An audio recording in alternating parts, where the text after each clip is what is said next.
Pourquoi des familles s'effondrent-elles soudainement? Pourquoi des décisions irréparables sont-elles prises en une fraction de seconde, laissant place aux regrets et aux ruines?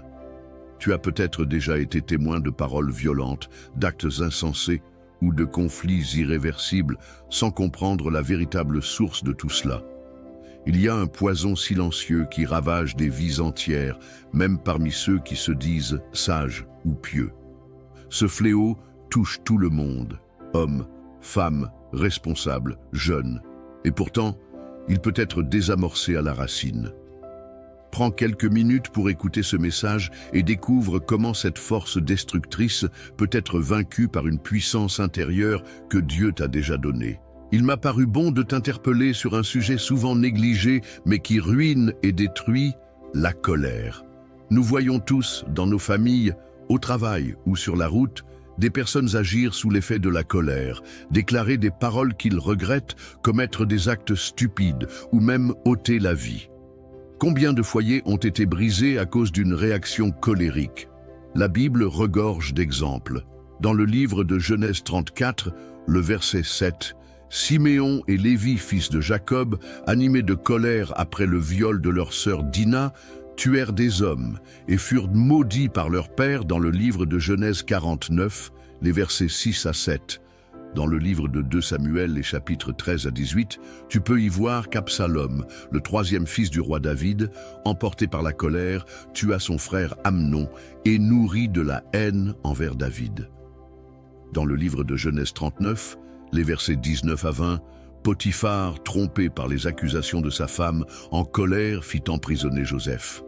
Dans Exode 32, les versets 15 à 19, même Moïse, réputé patient, brisa dans sa colère les tables de l'Alliance. La colère trahit un manque de maîtrise de soi et pousse à des décisions irréfléchies. Le livre de Proverbes 12, verset 16 dit « L'insensé laisse voir à l'instant sa colère, mais celui qui cache un outrage est un homme prudent. » Et Proverbe 14, verset 17 dit « Celui qui est prompt à la colère fait des sottises. » Bien-aimé, garde la maîtrise de toi, même face aux provocations, volontaires ou involontaires, car celui qui domine la colère est plus puissant qu'un héros, comme le dit le livre de Proverbes 16, le verset 32. Celui qui est lent à la colère vaut mieux qu'un héros, et celui qui est maître de lui-même que celui qui prend des viles. Cultive la douceur, la patience et la tempérance, c'est le fruit de l'esprit comme il est écrit dans Galates 5, le verset 22. Le fruit de l'esprit, c'est l'amour, la joie, la paix, la patience, la bonté, la bénignité, la fidélité, la douceur, la tempérance. Car celui qui a promis est fidèle pour te récompenser. Même quand tu annonces l'évangile, garde ta douceur. Applique donc le conseil que te donne le livre de Psaume 37, les versets 7 à 9. Garde le silence devant l'Éternel et espère en lui. Ne t'irrite pas contre celui qui réussit dans ses voies, contre l'homme qui vient à bout de ses mauvais desseins.